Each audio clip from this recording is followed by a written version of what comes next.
ओम नमः सिद्धेभ्यः मंगलम भगवान वीरो मंगलम गौतमो गणी मंगलम कुंद कुंदाख्यो जैन धर्मोस्तु मंगलम सर्वमंगल मांगल्यम सर्वकल्याणकारकम प्रधानम सर्वधर्माणां जैनम जयतु शासनम जैनम जयतु शासनम जैनम जयतु शासनम।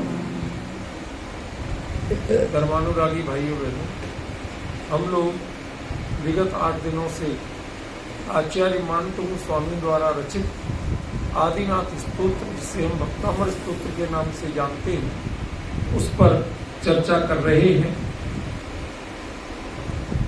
अब क्योंकि हमने एक तो अपराध किया है कि एक भी छंद पूरा नहीं किया अपने ढंग से, जैसा मैं चलाता हूँ और जो मुझे बताना है, क्योंकि एक राग हो गया, किसी ने कह दिया सब कुछ तो बताओ हमें इन छंदों में, एक ही पे लगे रहोगे तो हमें तो बाकी भक्तामर पता ही नहीं चलेगा कहीं कुछ है। तो अभी मैं सिर्फ ट्रेलर दिखा, एक छंद पे कम से कम 5 से 6 घंटे कम से कम चले, तो वो इसके बाद हम प्रत्येक रविवार की शाम को वो चलाया करेंगे और उसमें हम सब जैसे चाहे चलेगा तो घर से सुन सकते हैं। हम एक बार इसका पाठ कर लें जितने हम पढ़ चुके हैं और आज अगला छंद हम लेंगे। भक्तामर प्रणत मौलिमणि प्रवाणा मोद्योतकं दलित पाप तमो वितानम सम्यक् प्रणम्य जिन पादयुगं युगादा वालंबनं भव जले पततां जनानां यशस्तुता सकल वाङ्मय तत्त्वबोधा उद्भूत बुद्धि पटुभिसुरलोकनाथे स्तोत्रै जगत्रिकय चित्तहरैरुदारै स्तोष्ये किलाहमपि तं प्रथमं जिनेन्द्रम् बुद्ध्या विनापि विबुधार्चित पादपीठ स्तोतुं समुद्यत मतिर्विगतत्र पोहम् बालं विहाय जल संस्थितमिन्दुबिम्बम् अन्या परीक्षति जन सहसा ग्रहीतुम् वक्तुं गुणान् गुणसमुद्र शशाङ्क कान्तं कस्ते क्षमः सुरगुरु प्रतिमोऽपि बुद्ध्या कल्पान्त्यकाल पवनोद्धतनक्र चक्रम् ओवातरीतुमलमं मुनिधिं भुजाभ्याम् सोऽहं तथापि तव भक्तिवशान्मुनीश कर्तुं स्तवं विगतशक्तिरपि प्रवृत्ता प्रीत्यात्मवीर्यमविचार्य मृगीन्द्रम् नाप्येति किं निजशिशो परिपालनार्थम् अल्पश्रुतं श्रुतवतां परिहासधाम त्वद्भक्तिरेव मुखरी कुरुते बलान् माम् यत् कोकिलः किल मधौ मधुरं विरोति तच्चाम्रचारुकलिका निकरैक हेतु। अभी यहीं तक इसलिए रुक रहे कि फिर कुछ ख्याल में आ गया, कोई कुछ कह गया वो तो बता दो। चौथा काल और पंचम काल मैंने वसंत ऋतु का बताया था, क्या पहचान है इसकी कुछ कल बताई थी। आज जब इसका नाम क्या है आजकल, कल युग बोलते हैं, कल पुरुषों का युग, सारा दिमाग, सारी रिसर्च किस पे होती है? मशीनरी, कल पुर्जों पे, उद्गल पे सारी रिसर्च। चेतन के परिणामों पे कोई रिसर्च ही नहीं करता। इनको कैसे अपग्रेड किया? फोन का हर 2 महीने में नया वर्जन आ जाए, और यहां परिणामों की लास्ट ईयर जैसे 10 वर्ष में बीते थे, 10 अब बीते, साल भर में कुछ भी अपग्रेडेशन नहीं हुआ। वहां महीने महीने में हो जाता है, या साल साल में नहीं होता, जीवन बीता जाता। ऐसे कलयुग में भी जहां कोई अपने हित की बात सुनने समझने को तैयार नहीं, भौतिकता के चक्कर में ऐसे पड़े कि जो हमारे माँ बाप लायक थे, मत करो।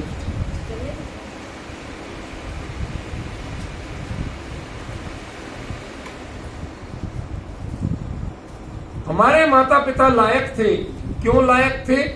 क्यों उन्होंने संपत्ति देने पे जितना ध्यान दिया, उससे ज्यादा संस्कार देने पे दिया। हम अपनी पीढ़ियों के अपराधी बनने जा रहे हैं कि हम संपत्ति तो बढ़ा के देने पे जोर दे रहे हैं, लेकिन संस्कार पर जोर नहीं दे। ये मतलब युगों से जो अपराध नहीं हुआ, वो अपराध ये पीढ़ी कर रही। ऐसे विषम युग में, इतनी विषम मानसिकता में, आज जब वीतराग भगवान के दर्शन, पूजन, स्वाध्याय, ऐसी छोटी छोटी बच्चियां कैसे ही सही समझ में आए चाहे नहीं, लेकिन कम से कम शांति से बैठ के सुनती तो है। और चौथे काल की निशानी क्या है? परम विपरीतता में भी जो अपने हित की भावना बचाए हुए हैं, बनाए हुए हैं, और कोई लोभ लालच से नहीं, विनम्रता के कारण, दरअसल यही सब चौथा काल। आज आपके प्रोफेशन में, और ये घंटा लगाते तो कहीं 10-20 हजार रुपए कमा के लाते। आपके लिए कितने ग्राहक खड़े, कितने पेशेंट खड़े, चौतरफा मनाने वाले खड़े। आपको हमने देखा न केवल मंदिर में, पूजन पाठ में, स्वाध्याय चर्चा में, बल्कि जो रात को भी क्लास चलती है, ये चलाती है 9, 9:15, 10:15, उसमें सबसे पहली अटेंडेंस डॉक्टर साहब की लगती है। ये मतलब किसी की प्रशंसा और निंदा के लिए कुछ नहीं कह रहा हूं, कोई प्रमाण पत्र नहीं बांटना। ऐसे भाव जब तक हो रहे हैं, तब तक चौथे काल जैसी स्थिति माननी चाहिए। यही परिणाम है कि जो कहा गया कि 5वें काल के अंत तक, कब तक सच्चे मुनि भी होंगे और जिनवाणी के जानकार होंगे, मर्मज्ञ रहेंगे, भूले भटके रहे, कितने कम हो जाए, लेकिन रहेंगे। क्यों? क्योंकि जब इतनी माया नगरी, इतने भोग विलास के साधन, इतने पैसे के पीछे पागल लोग, समझ रहे, उसके बावजूद इस तत्व की प्यास यदि जग रही है, तो ये छींटे हैं, बिखरे हुए मोती है, जो आज भी बचे। ये मुझे संकेत करना था। किल मधु मधुरम विरोध। यदि ये मधुमास नहीं हो, तो यहां मधुरम विरोधी कौन करे? बात समझे कि नहीं समझे? आप सब हैं मधुमास, तो ये मधुरम विरोधी की हिम्मत हो रही है। यदि मधुमास नहीं हो, तो कोई कोयल मधुरम विरोधी नहीं कर सकता।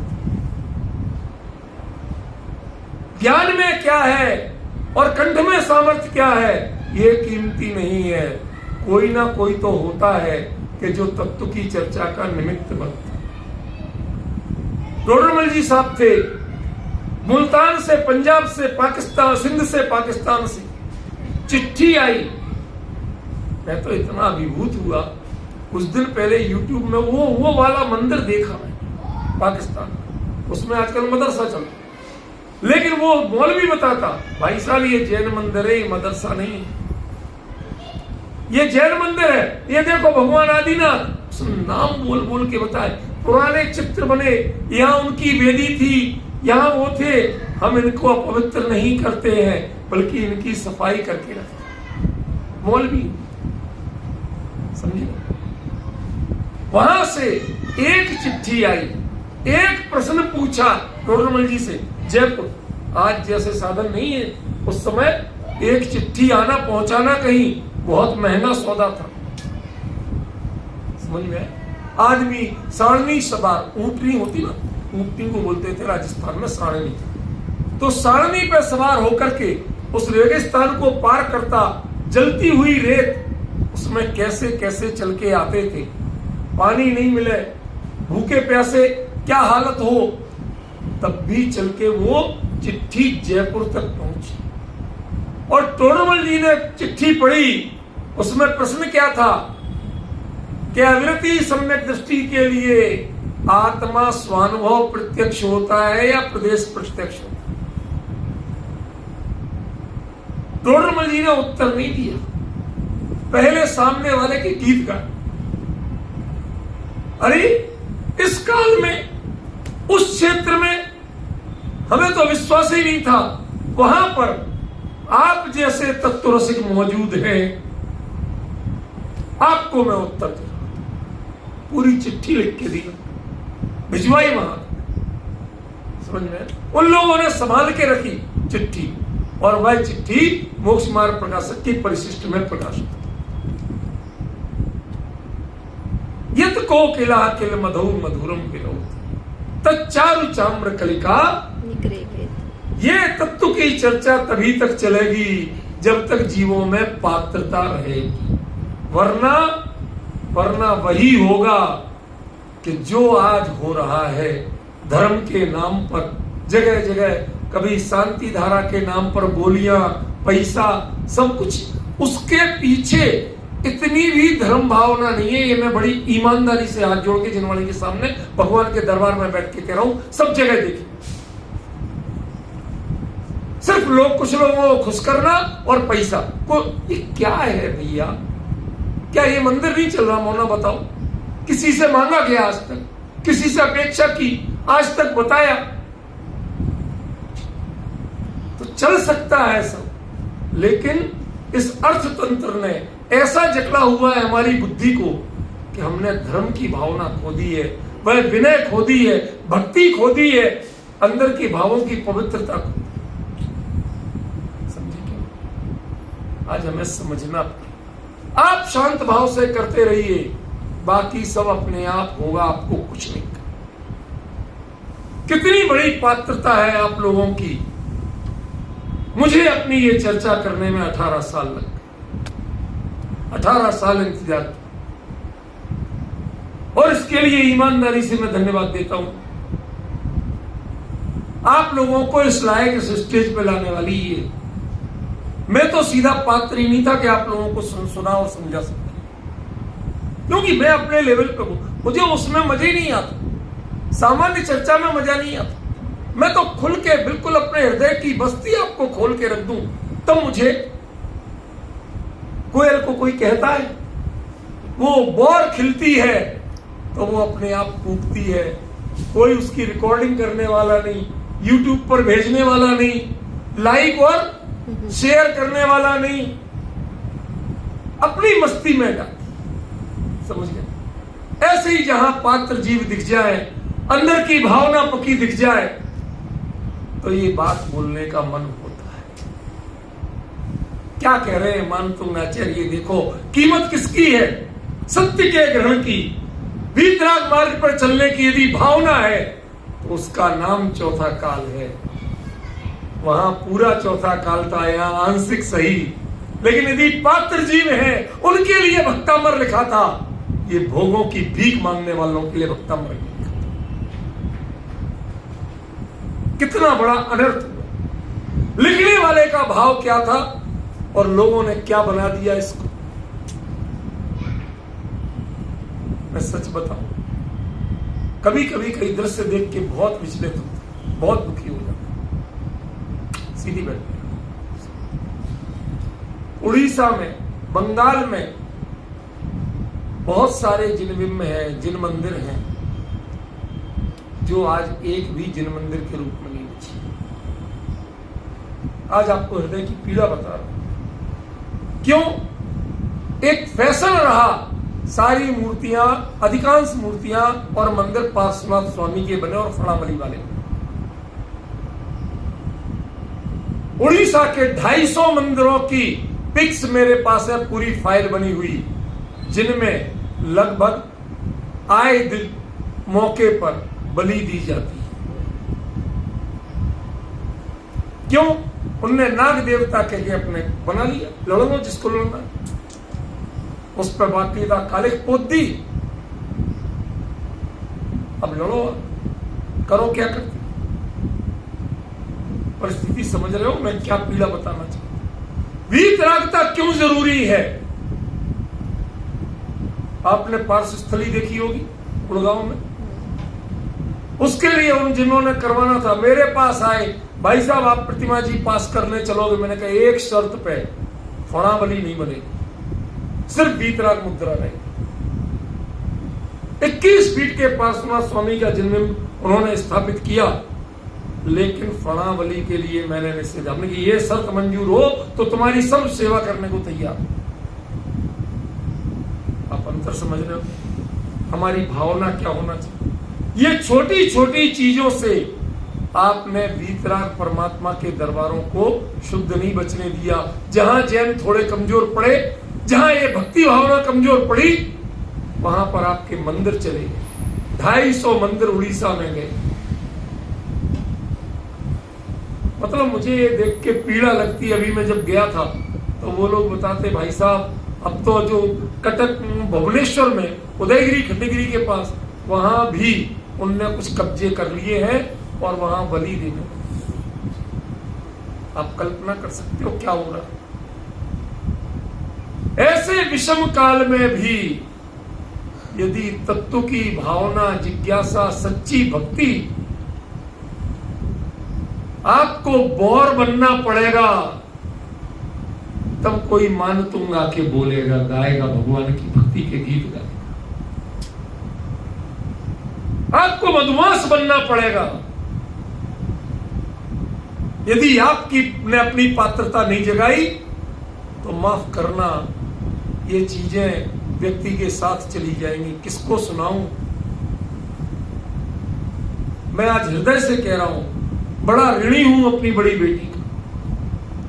उसने मुझे जिद करके, डैडी आप व्हाट्सएप पे आओ, तो मैं लिखना सिखाती हूँ, मैं आपको सब कुछ करके देती हूँ।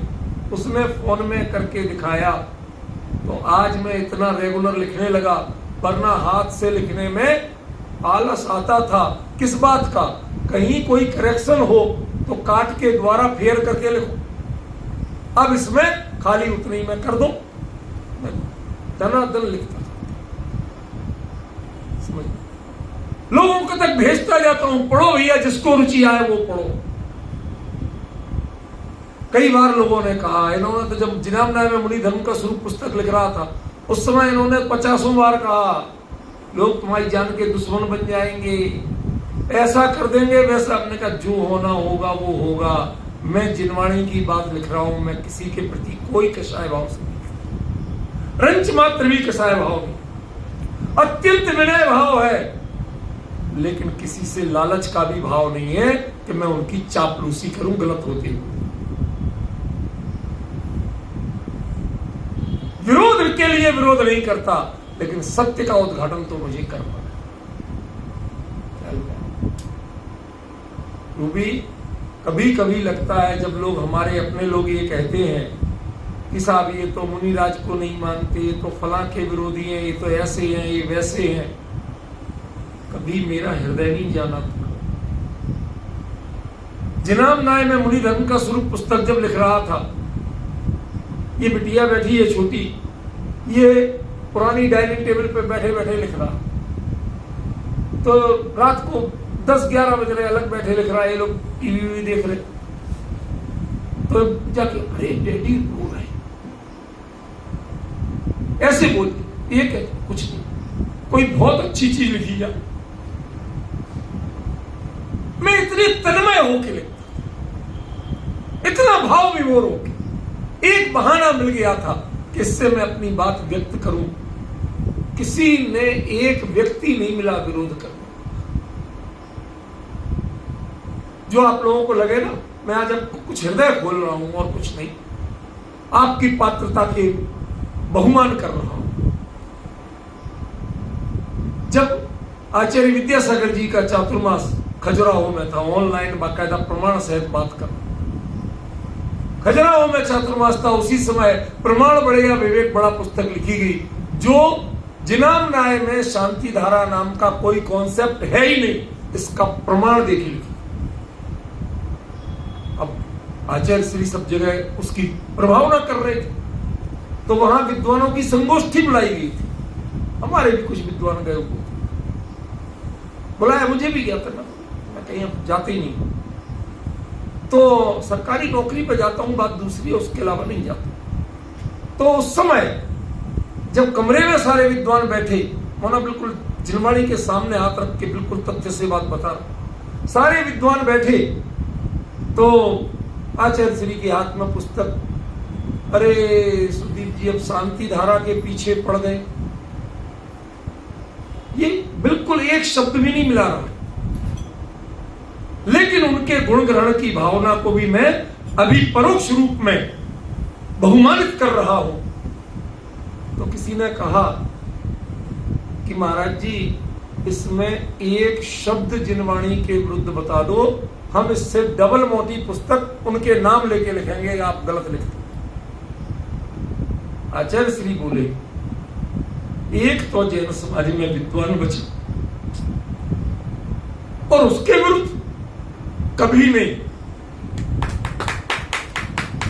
और ये बात मुझे कोलकाता के बहुत बड़े चार्टर्ड अकाउंटेंट हैं, 7 प्रतिमाधारी हैं, उन्होंने मेरे घर पे आके मेरे घर पे बैठ के बताई कि डॉक्टर साहब इसका मैं साक्षी हूं। आचार्य श्री के अन्य भक्त हर साल लाखों का दान देते हैं, सब कुछ सेवा करते हैं, उन्होंने आके मेरे घर बैठ के बताई। मैं कोई अपनी प्रशंसा नहीं कराना चाहिए। और उनको इस बात के लिए विवश किया था आचार्य श्री को, जब जगन मोहन लाल जी शास्त्री उनको धबला का स्वाध्याय कराते थे, जब भी वो अमृता सिद्धि का प्रसंग हुआ, तो आचार्य श्री ने पूछा, पंडित जी क्या बात है, आज कुछ थके से दिख रहे? कुछ नहीं महाराज जी, दिन भर तो आप लोगों के संग में रहता हूं और रात को एक पुस्तक ऐसी मिल गई कि नींद उड़ गई, वो ही पढ़ता रहता हूं। और उसके बाद उन्होंने उस चिट्ठी की जो बात आपको बताई थी, उन्होंने आचार्य श्री को बताई और कहा कि आचार्य श्री इसको बचा के रख लो। मैं भले ही नहीं जाता हूं, लेकिन वो परंपरा आज भी वहां से निभाई जा रही, इसलिए कभी बोल सकूं इसके लिए आप लोग पात्र बने, उसको ग्रहण करने वाले बने रहो।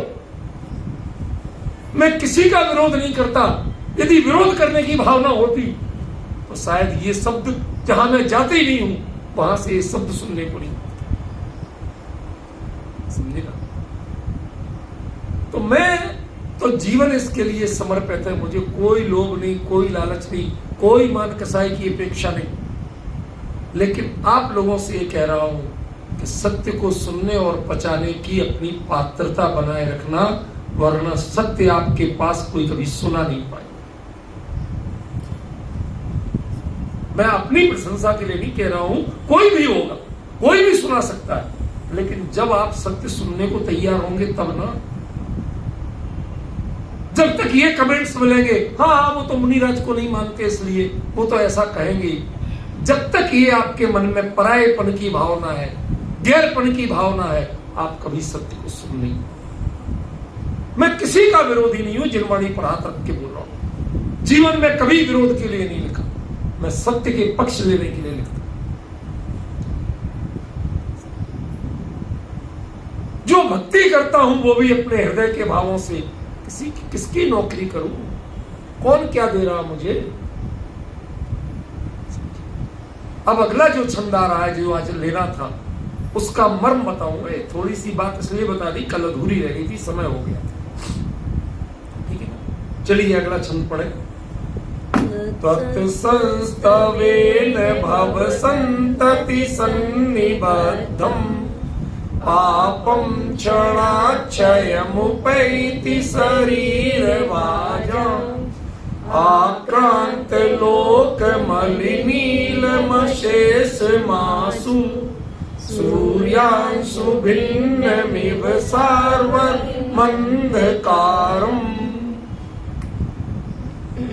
ये जैन सिद्धांत का इतना अद्भुत छंद है जिसने भक्ति भावना का सारा पोस्टमार्टम करके रख दिया, खोल के रख दी पूरी। क्या है शुरुआत? तत्संस्तवेन, आपके संस्तवन से। अब ध्यान रखना, स्तवन, संस्तवन, स्तोत्र, स्तुति ये सब एकार्थक नहीं है। आचार्य कहां क्या प्रयोग कर रहे हैं उससे समझना। संस्तवन किसे कहते हैं?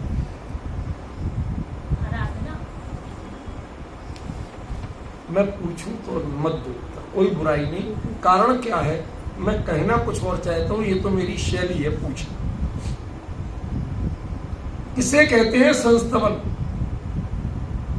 जब आराध्य सामने हो भौतिक रूप में और आप उनके बहुमान से में जो बोलते हैं वो स्तवन है, और जब आराध्य दूर दूर तक किसी रूप में सामने नहीं हो और अपने हृदय के पट खोलकर उनको देखते हुए उनका जो अंदर में गुणानुवाद भावों से करते हैं उसका नाम संस्तवन।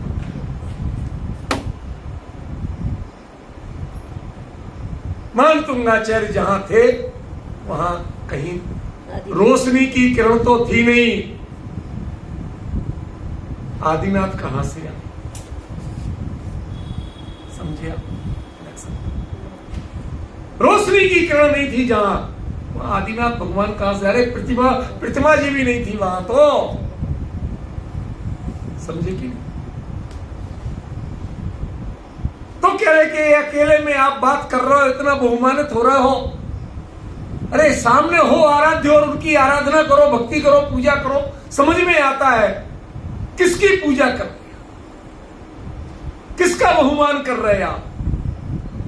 कहते भगवान हम आपसे अपने हृदय के भाव अपने हृदय में बिठाया, अपने अंदर में झांका और अपने भावों से भक्ति की, इसका नाम ही संस्तवन है। तत्संस्तवेन भव संतति, अनादिकाल के जन्म मरण करते हुए जो ये संसार की परंपरा है, किस किस गति में, किस किस योनि में कौन कौन से भाव नहीं किए, पंच परावर्तन कर रहा है जी। समझे ना? वो पंच परावर्तन करने वाला ये जीव कितने कर्म मान रहा है, कौन कौन से भाव नहीं किए, कौन कौन से विषय भोग नहीं भोगे, कौन कौन सी कसाएं नहीं की, बताइए। अरे इसी भाव में जो कर चुके हैं, याद करने को आपको हौसला नहीं है, हृदय कांपता है। बचपन में क्या क्या खा लिया, कहां कहां लौट लिए, यदि कोई बताए भी, माता पिता बताए तो अपने ऐसी बात, मैं ऐसा कर नहीं सकता, विश्वास नहीं। समझ रहे? भव संतति, ये जो जो परिणाम हुए उन परिणामों से कर्म बंधे या नहीं बंधे, या अंटी उंटी बांधने से काम चल जाएगा, सॉरी बोलने से काम चल जाएगा। जो परिणाम करोगे उसके कर्म तो बंधेंगे ही बंधेंगे। और एकांत भाव में नहीं, कितने अनादिकाल से कितने कितने भाव में कौन कौन से कर्म बांधे, जो पोटली लिए घूम रहे हो, छुड़ाए नहीं छूटते हैं। जो कुछ दाग होते हैं जो पानी से छूट जाते हैं, कुछ दाग होते हैं जो साबुन से छूट जाते हैं, और कुछ ऐसे होते हैं कि कहीं कहीं पत्थर से भी रगड़ो तो भी नहीं छूटते। यहां उनकी बात, की बात है। जो दाग, जो कर्म, निधत्तो और निकाचित जैसे कर्म कहीं नहीं छूटते हैं। यदि उदय में भी आ जाए तो बदले में उसकी कई गुना बढ़ा के चले जाते। परिणाम ऐसे होते हैं, उस समय आप चाहो अच्छे परिणाम कर लो, नहीं कर। भव संतति सन्निबद्धम, बिल्कुल जोर से बांधे हुए, निबद्ध है। एक है बद्ध और एक निबद्ध। आचार्य के शब्दों पर ध्यान, और निबद्ध और सन्निबद्ध, और जोर से कस के, बिल्कुल पक्की बेल्डिंग ही कर। समझ गए? ऐसे जो कर्म हैं, ऐसे जो पाप हैं, क्षणात, क्षण भर में क्षयम उपैति, क्षय को प्राप्त। मैं आज की तो गारंटी नहीं ले रहा, लेकिन इसकी पूरी प्रक्रिया करणान योग और अध्यात्म तत्व ज्ञान दोनों से बताऊंगा कि कैसे ये होता है। छायक शपक श्रेणी और छायक सम्यक दर्शन का बताया था ना प्रवचन सार में, ऐसा प्रकरण इसका खोल के बताओ। अभी तो संक्षेप में समझो कि ऐसे ऐसे पाप जो टाले नहीं टले, ऐसी कालिक जो मिटाए नहीं मिटे, वो भी क्षण भर में क्षय को प्राप्त हो। किससे? त्वत्संस्तव। अब जो लोग कहते हैं कि भगवान के दर्शन की क्या जरूरत है, मूर्ति की क्या जरूरत है, पूजा पाठ काहे को करते हो, अकेली भाव शुद्धि कर लो। क्यों? हमारे यहाँ एक बड़ा भ्रम, भाव पूजा। समझ गए? ये अपने आप को धोखा देने वाले लोग हैं और कोई नहीं। क्योंकि भाव पूजा ही होती है, हमारे द्रव्य पूजा है ही। भाव पूजा माने भावों सहित द्रव्य से पूजा, उसका नाम भाव पूजा। द्रव्य पूजा नाम का कोई कॉन्सेप्ट ही नहीं है हमारे।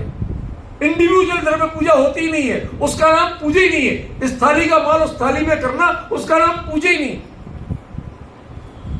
जब भाव जुड़ेंगे तो ही पूजा है, और भाव नहीं जुड़े तो पूजा ही नहीं है, कुछ नहीं है। क्या कर रहे थे कि हमें को पता नहीं। जब भावों को पता नहीं चला आपके, तो कर्मों तक क्या पहुंचे, वो क्यों टले। इसलिए इतने पात्र बनो, इतने योग्य बनो कि जिन बिंब भी सामने ना हो, जिनेंद्र देव भी सामने ना हो, देखने लायक रोशनी ना हो, आंखों में वो चमक ना हो, तो भी अपने भावों में भगवान को विराजमान करके उनको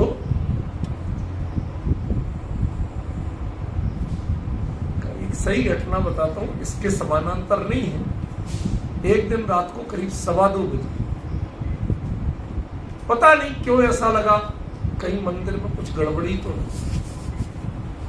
सो रही थी, यार उठो चलो, घर में ताला लगाओ, मंदिर देखने चलो। आए, खोले, पूरा देख के सब सही है, वापस बंद करके चले। उपयोग में क्या बसा है आपके, ये तो बताओ। समझ रहे? एक क्षण के लिए भी वो उपयोग से अपने हृदय को खोल के देख लो और वो चीज मिल जाए, तो समझना कि आप संस्तवन के लायक हो। अभी तो पूजा के लायक भी नहीं है। संस्तवन तो बहुत ऊंची चीज है। मुनिराज संस्तवन करती है, पूजा नहीं। रजनीश बाबू, क्यों? क्योंकि पूजा द्रव्य के बिना होती नहीं, और मुनिराज अपरिग्रही होते हैं, द्रव्य लाएंगे कहां से? मुनिराज द्रव्य चढ़ा ही नहीं सकते, न चढ़वा सकते न चढ़ा सकते। कृत कारित अनुमोदना से परिग्रह का त्याग होता है। इतना तो पढ़िए, इतना तो सब जानते हैं। न वो स्वयं कर सकते हैं, न दूसरे को उससे करा सकते हैं, और न करने वाले की अनुमोदना कर सकते। समझे आप? इसलिए मुनिराज के क्या है, साक्षात मिले तो स्तवन, और नहीं मिले तो संस्तवन।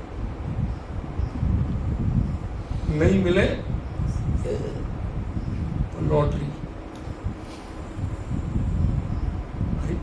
वनवासी जो होते हैं कहाँ ढूंढेंगे, कहाँ से लाए, मिल जाए तो मिल जाए, नहीं।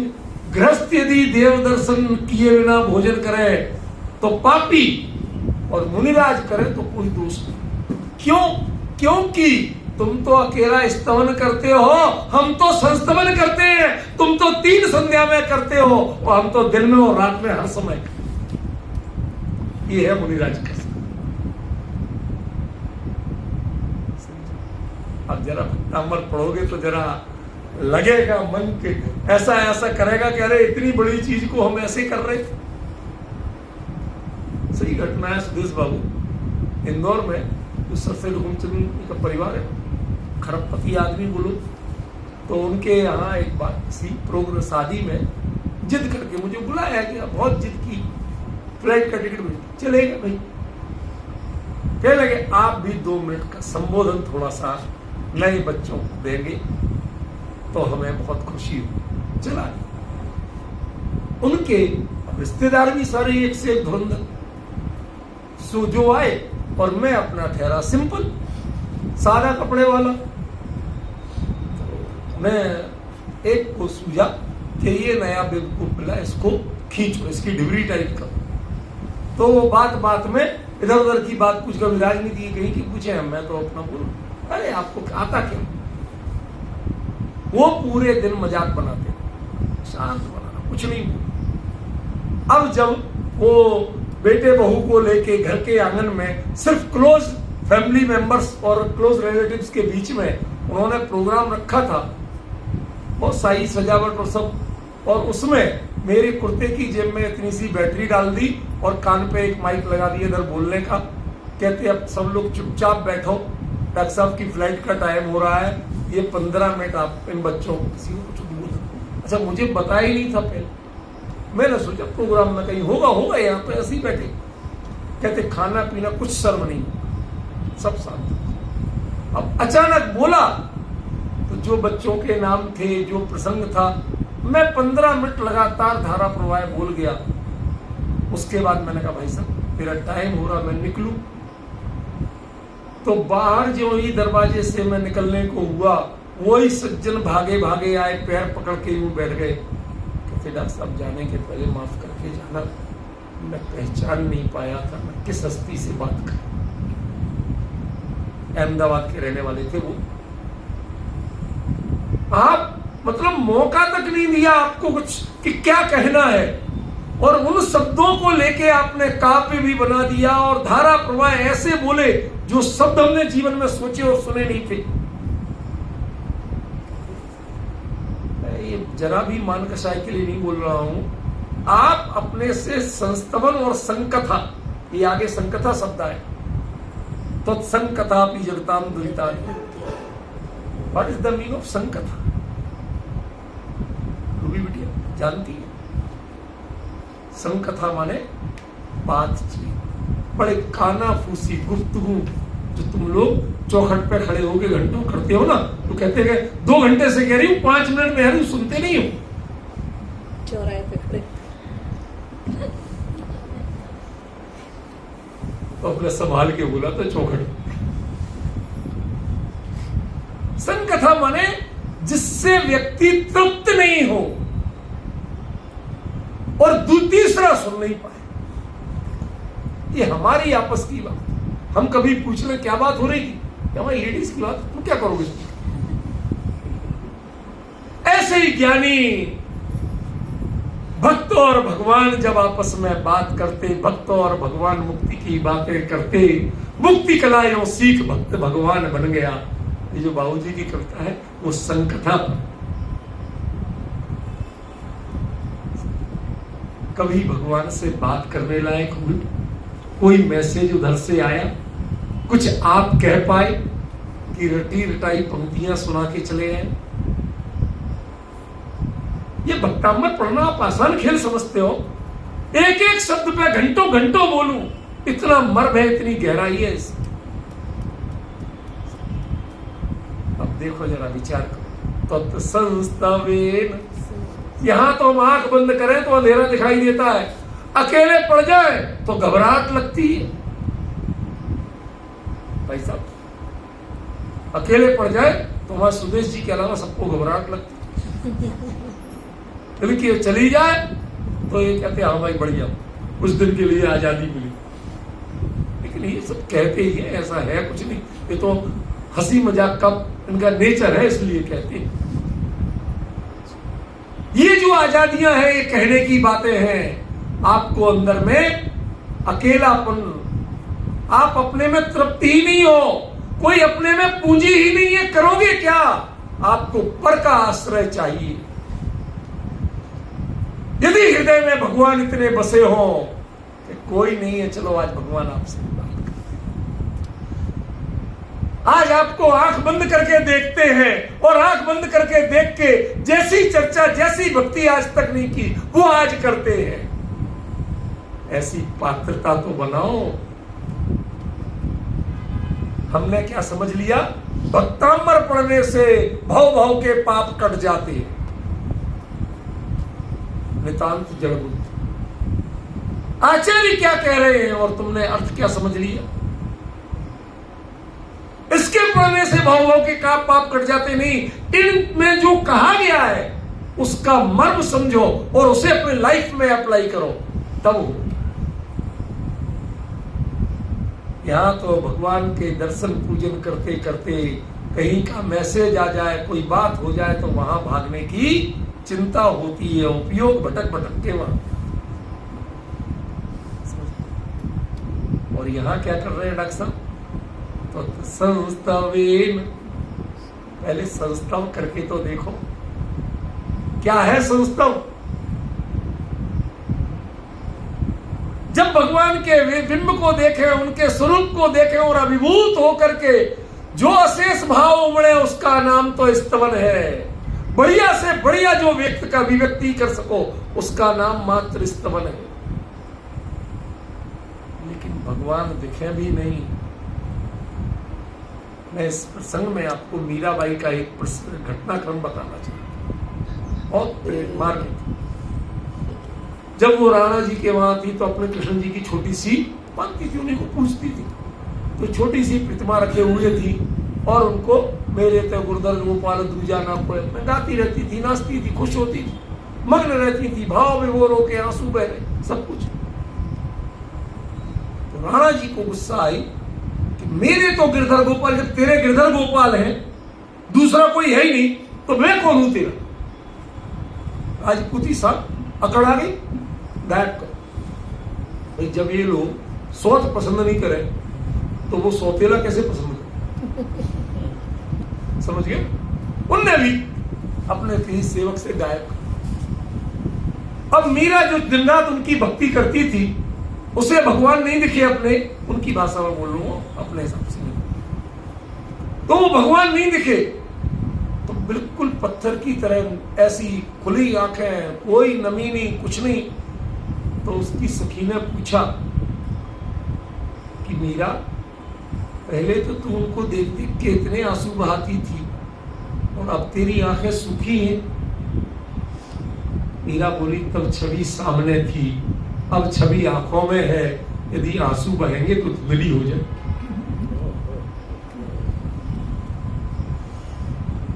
अब समझे आप स्तवन और संस्तवन में क्या फर्क होता? अरे कभी इन चीजों को विचार तो करो, इनकी गहराइयों को विचार तो करो। मैं हिंदी साहित्य से एमए नहीं किया, लेकिन हिंदी साहित्य से एमए करने वालों को, बहुत लोगों को पढ़ाया है, पीएचडी करने वालों को पढ़ाया। इनकी बात नहीं कर रहा हूं। वीर सागर खूब पढ़े मेरे से हिंदी साहित्य, और कई लोग पढ़े, वहां जयपुर में भी पढ़े और बाहर भी कई लोग पढ़े। कामायनी का अर्थ जब मैं करता था, जयशंकर प्रसाद की कामायनी जो महाकाव्य है, उसका अर्थ जब मैं करता था तो वीर सागर जी तो अक्सर कहते भाई साहब लाते कहां से? किसी इनकी थीसिस तक में नहीं लिखा, लाते कहां से हो आप ये? मैंने कहा प्रसाद के जीवन से निकाल के लाता। एक एक चीज उनके, कवि का हृदय उसमें अपने काव्य में प्रतिबिंबित होता है। यह सिद्धांत मैंने वहां पढ़ा था, वही बात यहां कह रहा हूं कि कवि का हृदय उनके काव्य में प्रतिबिंबित होता है। उन्होंने तो लिख दिया कि तत् संस्तवेन, ये अंधेरा क्या है, ये ताले क्या है? भव संतति सन्निबद्धम, अनेकों भवों से बांधे हुए पाप वो चुटकी में छूट जाएंगे। ये ताले तो होते क्या? किसको परवाह है इन तालों की? क्यों? क्योंकि ये ताले मेरे संस्तवन में बाधित नहीं, बाधक नहीं है। स्तवन में बाधक हो सकते हैं, संस्तवन में बाधक नहीं हो सकते।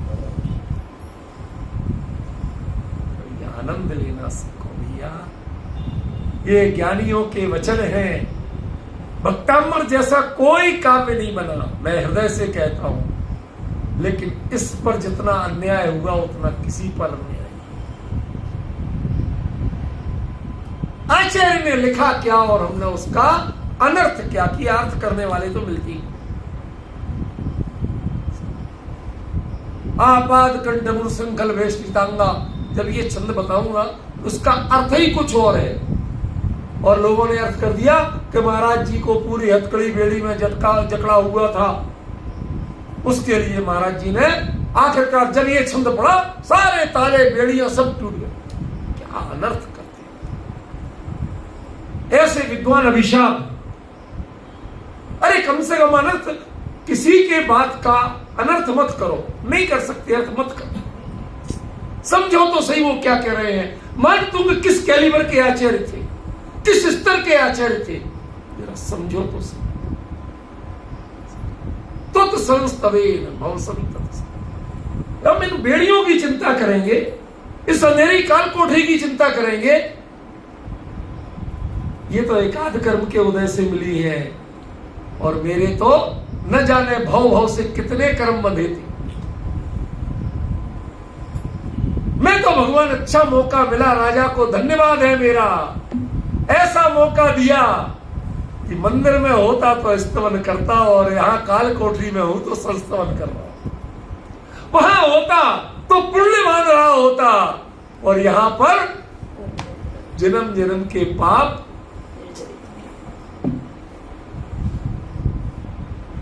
राजेश जी इस आनंद के ऊपर बस फिर तत्व चर्चा में इसका ऊपर के आनंद नहीं होते, बाकी तो फिर कहीं और भटक जाओगे, प्रलोभनों में चले जाओगे। ये आनंद अद्भुत है।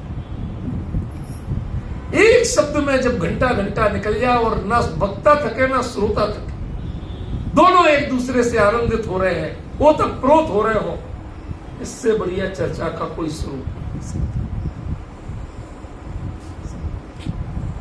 ये घबराती हैं तत्वार्थों की बात,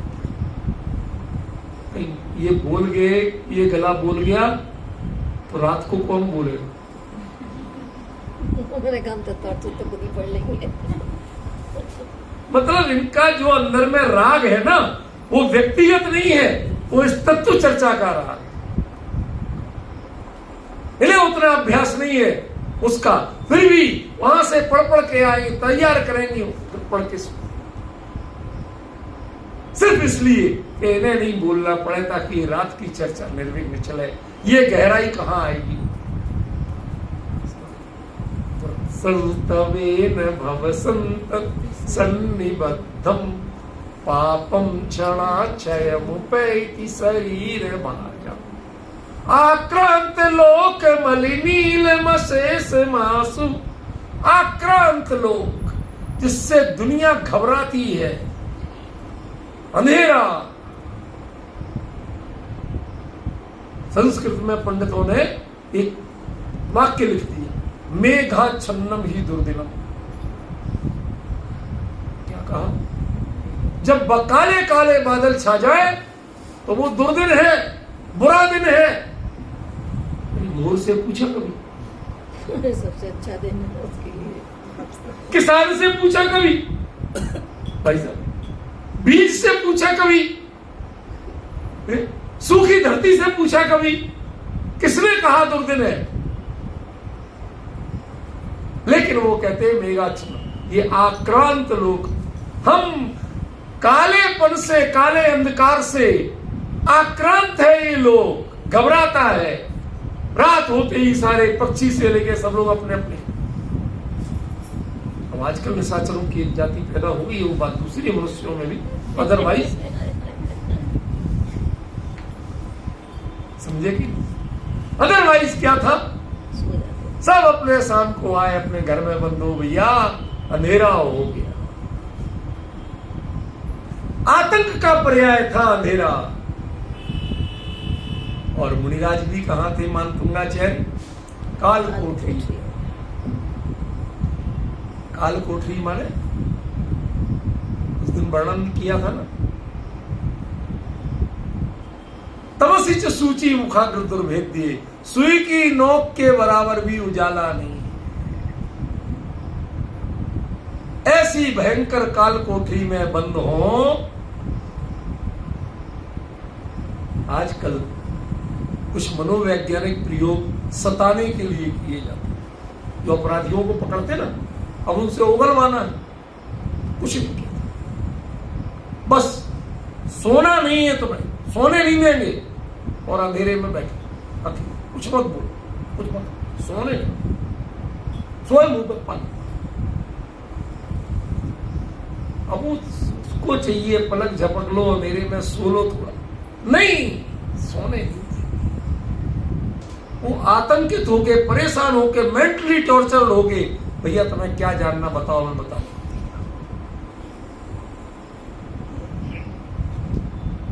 वो अंधेरा जो लोग को आक्रांत करता है, अली नील भौरे जैसा गहरे रंग का। भौरा कैसा काला होता है, भौरे जैसे काले रंग का वो जो अंधकार है, सारवर मंधकारम। सारवर माने शर्वरी कहते हैं रात्रि को, और सारवर माने रात्रि का। तो दुनिया में ज्ञान प्रकाश का प्रतीक है और मोह अंधकार का प्रतीक है कि नहीं? ये तो सबने सुना ही होगा। तो मोह रूपी अंधकार, उसको विनाश करने के लिए क्या चाहिए? ज्ञान रूपी प्रकाश। आचार्य कहते हैं कि मैं ऐसी काल कोठरी में भले ही हूं, लेकिन भगवान जब आपके डायलॉग हमारे आपके चल रहे हैं, आपको मैं साक्षात देख रहा हूं। डॉक्टर साहब एक सच्ची बात बता रहा हूं, थोड़ा सा समय कह लेने दो। एक दिन अठाइयां थी, अठाइयों में यहां बड़े भाव से पूजन, जैसे जैसे वर्णनाते, लाल नख मुख नयन श्याम रुस, अरे क्या क्या चीज, कोटि शशि भानुदुति तेज छिप जाता, महावैराग्य प्रणाम। मेरा दिमाग घूम गया। मैंने कहा आचार्य कभी को हुआ क्या, ऐसा उटपटांग क्यों नहीं? एक तो इतनी चमक रत्नों की, रत्नमयी प्रतिमाएं होती ना, कि करोड़ों सूर्य और चंद्रमा, उनकी चमक भी फीकी पड़ जाए, इतनी चमक, हमें रत्न ऐसे दिख जाए इतने कीमती और चमकदार, तो हम तो उनको पाने के लिए पागल हो जाए। और आचार्य क्या लिख रहे हैं? महावैराग्य प्रणाम, उनको देख के वैराग्य के भाव। समझे कुछ? वहां वो जो चमक है ना, वो ज्ञान की वाची, भौतिक होती है, रत्नों में होती है, लेकिन साथ ही हमारे अंदर उनको देख करके ज्ञान, और ज्ञान का संबंध सीधा वैराग्य से। सच्ची चीज जान लोगे तो आपके मन में विरक्ति जगे बिना नहीं है। जो आप लोग होटल का खा लेते हो ना, जो कोई, अभी व्रतों में कोई नहीं लेता मुझे अच्छी तरह, यदि होटल के किचन को एक बार जाके देख लो तो जिंदगी में छूने का मन नहीं करता। कैसे ही हो, जो घर में मां, बहन, पत्नी जो भी हो, वो आपको अपनेपन से, वात्सल्य से, चाहे वो जल जाए रोटी, नमक कम ज्यादा हो जाए, रूखा सूखा बन जाए, कैसा भी हो जाए, उसमें जो आपका हित है, उसमें जो पवित्रता है, वो होटल के कीमती से कीमती डिश में भी कभी हो नहीं सकती। वो न स्वास्थ्य हो सकता है, आप इस चमड़े की जुबान के स्वाद के पीछे भागते हो, एक बार किसी की भावनाओं के स्वाद के पीछे जाओगे तो जिंदगी में कभी वो बिल्कुल बेस्वाद लगे। यही चीज यहां आजकल इतना घनघोर अंधेरा और इतना घनघोर। मैं बता कुछ और रहा था, वो नंदीश्वर की बता था, रात को करीब 2-2:30 बजे होंगे, 3 बजे हो, अचानक ऐसा लगा कि मैं नंदीश्वर द्वीप के उनके दर्शन कर रहा हूं। इतनी विशाल विशाल प्रतिमाएं, इतनी विशाल, जैसा पूजनों में वर्णन है, जो पढ़ के गया था वही चीज आ रही थी विचारों में, कुछ और नहीं। लेकिन वो चमक, वो आज भी मेरी आंखें बिना रोशनी अंधेरे में चुंधिया जाए इतनी विकट चमक दिखी, इतना विशाल आकार, और उसके बाद भी आंखों में चुभन नहीं थी। आज आप ट्यूबलाइट को लगातार 2 मिनट देखने को कह दो, आपकी आंखों से पानी आने लगे, जलन होने लगी। और वाकई में उनको देखते, इतनी तेज चमक देखते हुए भी जरा भी आंखों में थकान नहीं थी, पूरी आंख खोल के देख रहा हूं। तत्संस्तवेन भवसंतति सन्निबद्धं पापम क्षणाक्षयमुपैति शरीर भाजाम। आक्रांत लोक में दुनिया जिस अंधेरे से आक्रांत रहती है, जिन चीजों से आक्रांत रहती है, ऐसे रात्रि के मोह के, रात्रि के अंधकार, अज्ञान की रात्रि के अंधकार, वो सब कहां गायब हो जाता है। सूर्यांशु भिन्न में एक सूर्य की किरण उगी नहीं, एक कोने में एक किरण उगती। दुनिया के अंधेरा अपना अस्तित्व समेटता है, उसे किसी को भगाना नहीं पड़ता। सूर्य की किरण है, अंधेरों को भगाया कभी? जैसे हम गंदगी को झाड़ पोंछ के साफ करते हैं, ऐसे वो कालिक को झाड़ पोंछ के साफ करता। अरे वही परमाणु जो अंधकार रूप थे, वही परमाणु प्रकाश रूप में वो उनमें कन्वर्ट हो जाते हैं। जैसे आज की राजनीति में जिसके लिए सरकार बन रही हो, तो कई लोग उसी का समर्थन करने थे, पद तो तभी मिलेगा, ये नौकरशाही। कहते साहब हम क्या करें, हम तो सीबीआई वाले हैं, जिसके पीछे लगा दो वो उसके पीछे लग जाएंगे। कल तक उनकी सरकार थी, तुम्हारे पीछे लगे थे, आज तुम्हारी सरकार है, उनके पीछे लग जाए। हमारा क्या, हमारे लिए तो यही ड्यूटी है। ऐसे ही जगत के परमाणु जो अंधकार रूप थे रात्रि के, एक किरण उगते ही वो सब सूर्य के प्रकाश रूप हो जाते हैं, वही चमकते हैं, कोई और दूसरा नया नहीं चमकता। ऐसे ही आपके परिणाम वही है, छद्मस्त के परिणाम है। लेकिन छद्मस्त के परिणाम भी जब वीतराग की संगति में पड़ते हैं, वीतराग से संस्तवन करने लगते हैं, वीतराग का अंतर में उदय होता है, तो सारा मोह रूपी अंधकार सूर्यांशु भिन्न में और छिन्न भिन्न होके कहां चला जाता है पता नहीं चलता। सच बताइए, ऐसा कभी अनुभव भी हुआ? कभी ऐसी फीलिंग जगी? नहीं है तो ये भक्तांबर के लायक बनना पड़ेगा। ये भक्तांबर और कोई चमत्कार नहीं करता, सबसे बड़ा चमत्कार करता है तो यही करता है कि इसके भावों को समझ ले जो, तो वो इन जैसा बनने की कोशिश करता है। और जो इन जैसा बनने की कोशिश, जितना आगे बढ़ जाएगा उसे भक्तांबर की महिमा उतनी ही बढ़ती जाए। ये है भक्तांबर। इस कारण से मैं इसकी इतनी महिमा, बहुत गहराई है इसमें, उस गहराई को हम समझें।